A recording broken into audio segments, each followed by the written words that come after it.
Hello student, welcome to our YouTube channel again. मैं आज आपके लिए लेके आया हूँ आईएमओ पार्ट 3 जो कि आपका अचीवर सेक्शन से है। बहुत सारे स्टूडेंट जो होते हैं अचीवर सेक्शन से ही फेल कर देते हैं जितने सारे क्वेश्चन, क्योंकि क्वेश्चन जो होता है किसी बच्चे के लिए टॉप होता है और कौन कौन से बच्चे के लिए इजी होता है। वो डिपेंड करता है कि स्टूडेंट कैसा पढ़ रहा है। तो आज हम स्टार्ट करेंगे achiever section. Okay, 2015 set B में जो अचीवर सेक्शन में जो क्वेश्चन आया था वो मैं आपके लिए लेके आया हूँ। तो ज्यादा टाइम वेस्ट नहीं करके चलो स्टार्ट करते हैं वीडियो। तो आज का जो है this is your achiever sections. Okay, तो फर्स्ट क्वेश्चन आपको क्या बोल रहा है कि read the following statement carefully.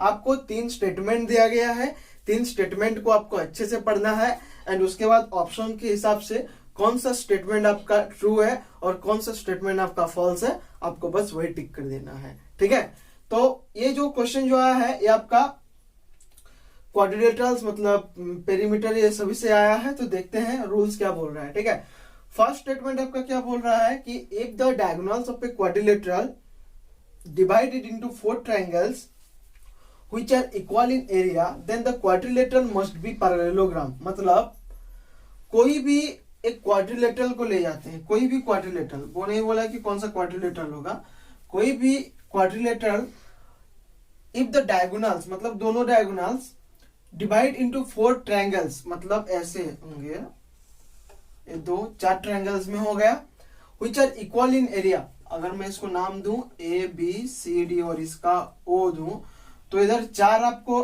देखने के लिए मिल रहा है triangles, A O B, B O C, C O D and A O D. आपको 4 ट्रायंगल्स देखने के मिल रहा है और इन सभी का एरिया जो है वो क्या है, इक्वल है। ठीक है, then the quadrilateral must be a parallelogram. Then ये जो एबीसीडी आपका एबीसीडी एक पैरेललोग्राम होगा वो बोल रहा है। ठीक है, तो देखते हैं। देखो, जब इधर 4, पहले तो 4 नहीं, सपोज मैं इसको आपको पहले 2 के हिसाब से दिखा रहा हूं। सपोज ऐसा था और इधर एक करके एक अगर जब डायगोनल में ड्रॉ कर रहा हूं तो मुझे क्या मिल रहा है, 2 ट्रायंगल्स मिल रहा है या ना। और जब मैं 2 डायगोनल ड्रॉ कर रहा हूं मुझे 4 ट्रायंगल्स मिल रहा है। तो और सभी चारों के चारों एरिया क्या है आपका, इक्वल है। ओके, तो इधर एक चीज ध्यान दो, जब मेरा बेस आपका CD हो रहा है तब मेरे को DBC ये ट्रायंगल मिल रहा है और CAD ये 2 ट्रायंगल मिल रहा है। कौन कौन सा, DBC ट्रायंगल और ट्रायंगल DAC मिल रहा है। लेकिन हमको पता है कि क्या चारों ट्रायंगल्स का एरिया इक्वल है। इसका मतलब क्या है, ये दोनों का एरिया जो होगा वो दोनों के दोनों क्या होगा, इक्वल होगा। लेकिन जब दोनों ट्रायंगल को मैं ले रहा हूं तो देख रहा हूं उन लोगों का जो बेस है वो कॉमन है जो कि आपका CD है।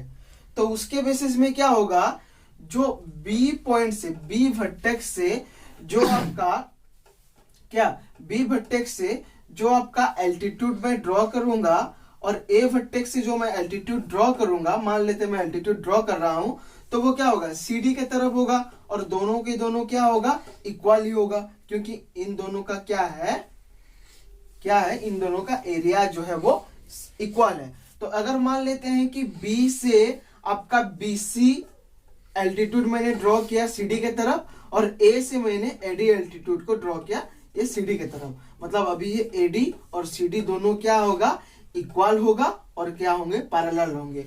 और आपको तो पता है, और अगर इक्वल और पैरेलल अगर हो रहे हैं तो इन दैट कंडीशन में ओके देखो, हाँ लाइक दैट AD और BC को जब जैसे हम इक्वल एंड पैरेलल प्रूव कर दिए, लाइक दैट AB और क्या होगा, ये CD भी होगा, है या ना। तो अगर चारों के चारों अगर इक्वल, अगर ये दोनों इक्वल और ये दोनों इक्वल और ये इसके साथ पैरेलल और ये इसके साथ पैरेलल हुआ तो ABCD क्या होगा, एक पैरेललोग्राम। तो इन दैट कंडीशन में ये आपका जो है वो ठीक है। ओके, सेकंड में आते हैं। सेकंड क्या बोल रहा है, देखो 3 एल्टीट्यूड ऑफ इक्विलेटरल ट्रायंगल। अच्छा, एक इक्विलेटरल ट्रायंगल है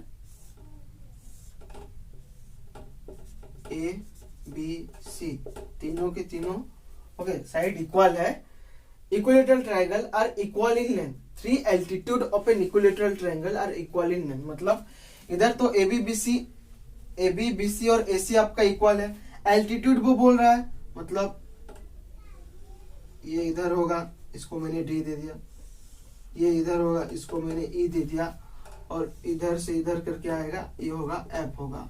ये 90 डिग्री होता है, एल्टीट्यूड बोल रहा है, तो हाँ या ना। तो बोल रहा है कि अगर 3 altitude of an equilateral triangle are equal in length, मतलब वो पूछ रहा है कि BE equal to AD equal to CF, ये है क्या? यस ये है। याद रखना, कोई भी इक्विलेटरल ट्रायंगल में अगर तीनों साइड इक्वल है तो जो भी वर्टेक्स से जो आपका एल्टीट्यूड ड्रॉ होगा वो तीनों के तीनों आपका एल्टीट्यूड क्या होंगे? इक्वल होंगे। तो इन दैट कंडीशन में ये भी आपका ठीक है। ओके, देन थर्ड में आते हैं, if triangles of a equilateral triangle have a common base, if triangles of equal area have a common base then their vertex must be lie on the line parallel to the base. अच्छा, इसका जो diagram होगा वो ऐसा होगा, देखो base आपका एक ही बोला है ना, तो ऐसे करके एक है,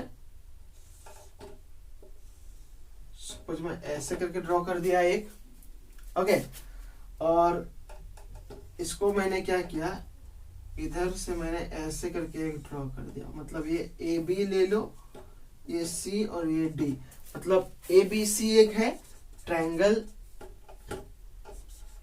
ए बी सी एक है, और ट्रायंगल ए बी डी एक है।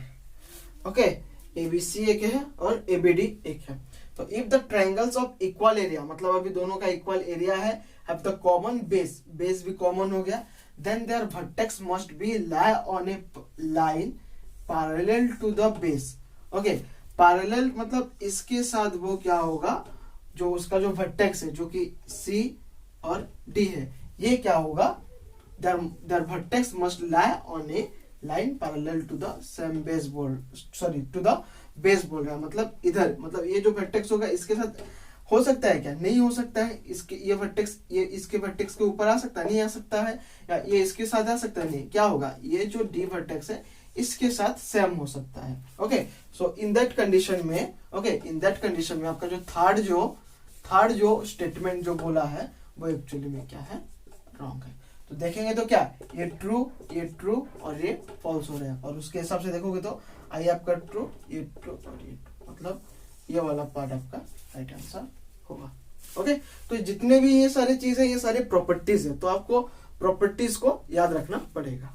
ओके, तो नेक्स्ट क्वेश्चन में आते हैं। नेक्स्ट क्वेश्चन जो आपका है स्टैटिस्टिक के बेसिस में है, जिसमें कि आपको मेन, मीडियन, मोड, ओके, ये तीनों चीज को देखना पड़ेगा। तो मैं पहले आपको बहुत शॉर्टली मेन, मीडियन, मोड क्या है मैं समझा देता हूं। ओके, देखो, मेन का मतलब होता है एवरेज, मतलब जो एवरेज निकालते हैं, ठीक है। नहीं, हम नहीं बोलते हैं कि आपका मतलब मान लेते हैं कि बहुत सारे स्टूडेंट बहुत मार्क्स लाए हैं, ओके, तो हम पूछते हैं ना कि एवरेज मार्क्स कितना रहा, तो इन दैट केस में एवरेज का मतलब है मीन।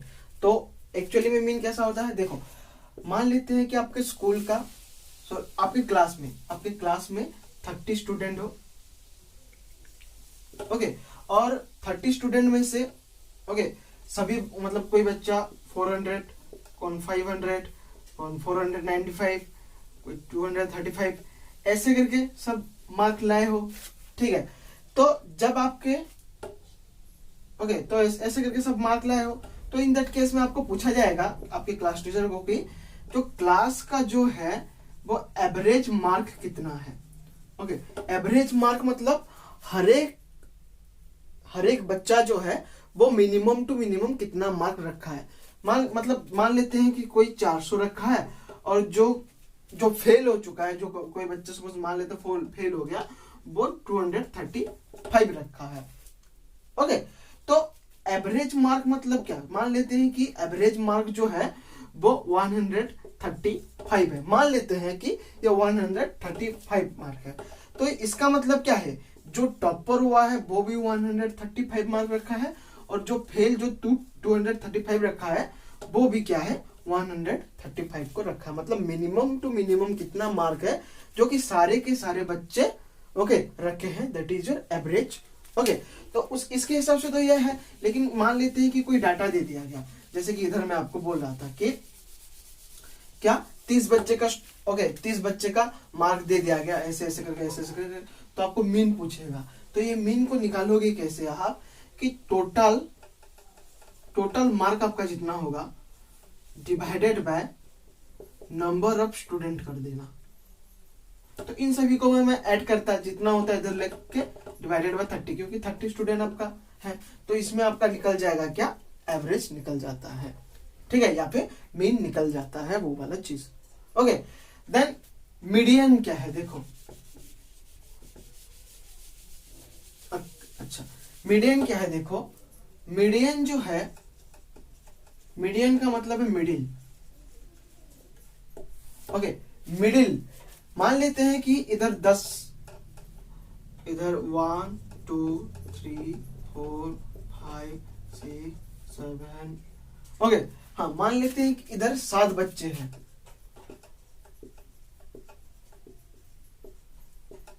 ओके, 7 बच्चे हैं। मैंने आपको पूछा इन 7 बच्चे में से सबसे मिडिल में कौन खड़ा है, मतलब सबका मीडियन। ओके, तो आप देखिए 7 बच्चे हैं, तो इधर से एक कट गया, इधर से एक कट गया जाता है, इधर से एक कट गया, इधर से भी एक कट गया, इधर से कट गया एक, इधर से, तो बीच वाला बचा कौन, 4, दैट इज द मीडियन। मतलब मिडिल वाला पोर्शन कौन सा है, मिडिल में कौन रहा है, दैट इज योर मीडियन। और मोड, अच्छा मोड जो होता है ये क्या होता है आपका, number of frequency, number of frequency. Okay, जिस डाटा का जितना फ्रीक्वेंसी होगा दैट इज मोड। जो डाटा का जितना ज्यादा फ्रीक्वेंसी होगा वो उसका होगा क्या, मोड। मान लेते हैं कि मैं 2 रुपए का चॉकलेट खरीदा, 3 रुपए का चॉकलेट, 4 रुपए का और 5 रुपए का चॉकलेट खरीदा। सपोज 2 रुपए का चॉकलेट में 4 ठो खरीदा, 3 रुपए का चॉकलेट में 5 ठो खरीदा, 4 रुपए का 2 ठो खरीदा और 5 रुपए का सपोज 10 ठो खरीदा। ओके, तो उसके बेसिस में आप देखोगे तो इसको कितना, ये 8 रुपए, ये 15, ये आपका 8 और ये आपका हो जाएगा 50 रुपए।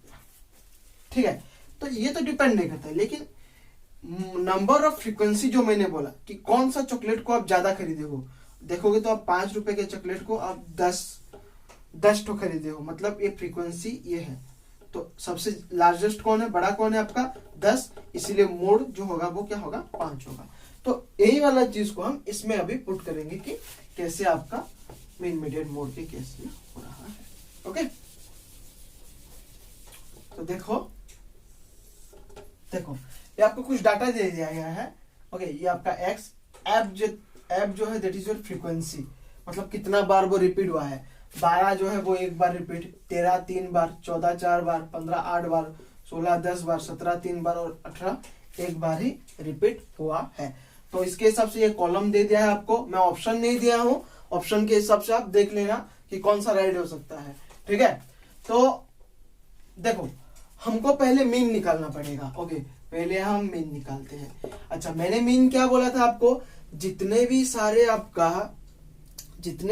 आपका डाटा दिया हुआ होगा। अच्छा, इसका और एक फॉर्मूला है, summation of F x divided by summation of F होता है। ओके, ये वाला चीज को याद रखना। तो मैं इधर थोड़ा सा स्पेस नहीं छोड़ा हूं, लेकिन कर देंगे अभी। समेशन ऑफ एफ एक्स, ये एफ एक्स क्या है देखो, ये एक्स है और ये एफ है, ये दोनों का मल्टीप्लाई जो होगा वो एफ एक्स होगा। तो अगर मैं इधर एफ एक्स निकाल रहा हूं तो मैं क्या करूंगा, इसको इसके साथ मल्टीप्लाई करूंगा, तो 12 कम 12 ये हो जाएगा 39।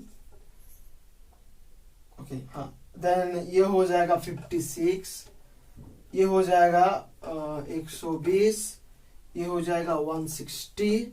आपको मल्टीप्लाई ही करना है, 51 और ये हो जाएगा आपका 18। ओके, अभी आप सभी को क्या करना है, मैंने जैसे कि आपको फॉर्मूला बताया, summation of F x divided by summation of F, तो आपको समेशन ऑफ एफ एक्स करो, कितना होगा देखते हैं।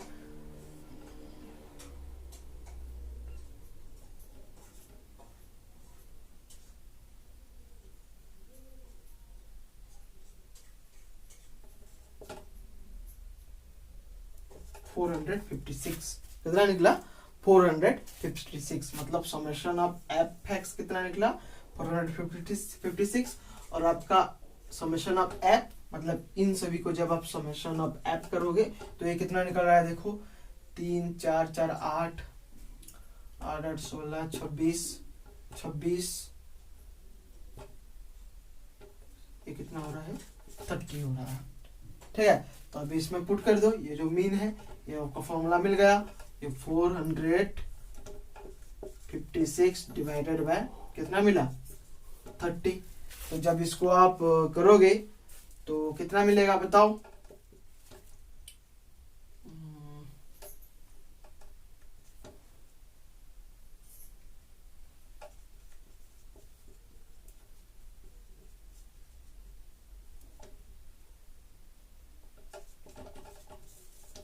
15.2 जो कि आपका ये हो रहा है 15.2, जो कि आपका ये मतलब मीन जो है वो आपका 15.2 हो सकता है।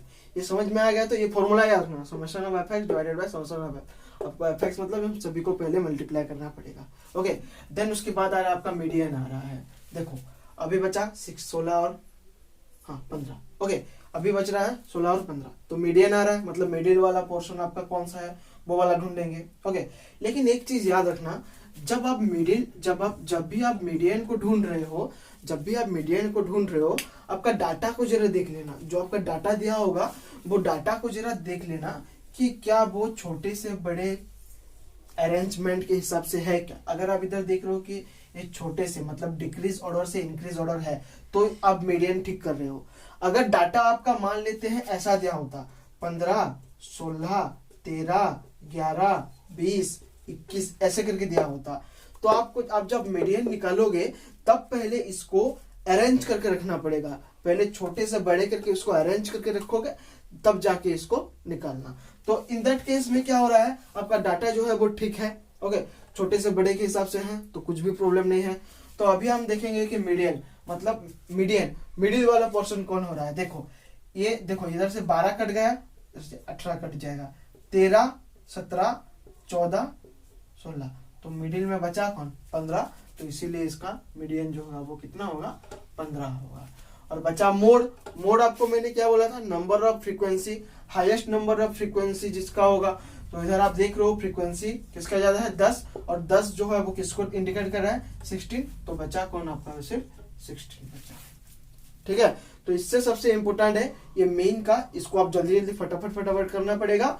और मीडियन जो है, मैं जो चीज को बोला आपको डाटा देखना कि डाटा वो मतलब डिक्रीज ऑर्डर से आपको इंक्रीज ऑर्डर में है या नहीं है। अगर नहीं है तो आपको पहले उसको बनाना पड़ेगा, देन जाके वो मीडियन को ढूंढना पड़ेगा। ओके, तो नेक्स्ट क्वेश्चन देखते हैं आपका क्या है। देखो, find the area of A triangle having the perimeter 32 centimetre, one side 11 centimetre and difference of the other two sides is 5 centimetre. तो आपको पहले पेरीमीटर दे दिया गया है कितना 32 सेंटीमीटर। ओके, फर्स्ट साइड जो है वो कितना है 11 सेंटीमीटर, और दो साइड का डिफरेंस बोला है 5। तो मान लेते हैं, चलो देखो, दो side x minus y actually 5 centimetre होता, तो x क्या होता आपका 5 प्लस वाई सेंटीमीटर होता है, ये एक्चुअली में ऐसा होता। लेकिन मैं क्या बोल रहा हूं, अच्छे से सुनो। देखो, दो साइड का डिफरेंस जो है 5 है। ठीक है, दो साइड का डिफरेंस क्या है 5 है। मान लेते हैं कि एक साइड आपका x है, तो दूसरा साइड कितना होगा x प्लस 5 होगा या नहीं होगा। अगर इन दोनों के बीच में, मैं उधर 2 वेरिएबल ले रहा था लेकिन मैं इधर एक वेरिएबल को लेके कर रहा हूं, अगर एक अगर साइड x हुआ तो दूसरा कितना होगा x प्लस 5। अब मतलब आपको अभी तीनों के तीनों साइड मिल गया, तो आपको अभी फटाफट से निकाल देना है। आपको क्या निकालना है 2s जैसे लिखते हैं। ओके, तो लगाओ इसमें, सॉरी पेरीमीटर बोला है ना, पेरीमीटर का फॉर्मूला जो होगा वो क्या होगा, तीनों साइड को ऐड करने से x 11 plus x plus 5 equal to कितना होगा 32। तो ये देखो ये कितना हो गया 16 हो जाएगा, और ये कितना होगा 2x, और ये 16 इस तरफ इससे कट जाएगा 16, तो बचा कितना 16, तो x इक्वल टू कितना 8। अगर x इक्वल टू 8 तो ये कितना होगा 8, और ये कितना होगा 13, और ये कितना मिला 11। तो आपको अभी हेरोन्स फॉर्मूला को पुट करके आप निकाल सकते हो। ओके, तो उसके हिसाब से अब इधर क्या करोगे, अच्छा पेरीमीटर कितना दिया है, मतलब 2s आपका कितना है 32, तो s कितना होगा 16 होगा। 16 होगा या नहीं? तो हेरोन्स फॉर्मूला के हिसाब से क्या होता है, s into S minus A S minus B S minus C का क्या होगा रूट ओवर। तो वैल्यू पुट कर दो इसमें, ये देखो 16, अभी मैं डायरेक्ट रहा हूँ 16। अच्छा ये क्या होता है, ये आपका ए होगा, ये आपका बी और ये आपका सी होगा, है या ना? तो 16 माइनस 11 कितना 5, 16 माइनस 8 कितना 8 और 16 माइनस 13 कितना होगा 3। इन सभी का रूट ओवर ले जाओ, इसको अभी सिंप्लीफाई कर दो, इसको सिंप्लीफाई करोगे तो कितना होगा 2 2 जा 4 2 जा 8 2 जा 16, ये 5 2 2 जा 4 2 जा 8 इंटू 3। ओके अभी पेयरिंग देखो 1 2 3, 3 में से 2, ओके मतलब 3 पेयर हो गया तो 3 चला आया, बचा कितना 5 इंटू 2 10, ओके 10 इंटू 3 कितना 30, तो रूट 30। तो ये कितना मिला 8 रूट 30 सेंटीमीटर स्क्वायर। तो आपको वही पूछा है, एरिया पूछा है, तो कितना मिलेगा आपको 830 root centimetre square. Okay next question में आते हैं फिर से।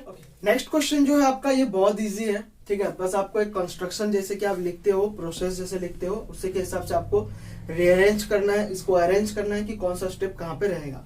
तो क्वेश्चन क्या है, देखो आपका ट्रायंगल एबीसी दिया है जिसमें ए बी आपका 5 सेंटीमीटर, एंगल ए 30 और AC माइनस BC 2.5 सेंटीमीटर रहेगा, वो बोल रहा है। तो हम क्या करते थे, ए बी को बेस ले जाते हैं, ये ए बी मान लेते हैं। तो पहले तो बेस लिया जाता है, तो अगर देखेंगे तो 6 नंबर स्टेप पहला आ रहा है, ये एक।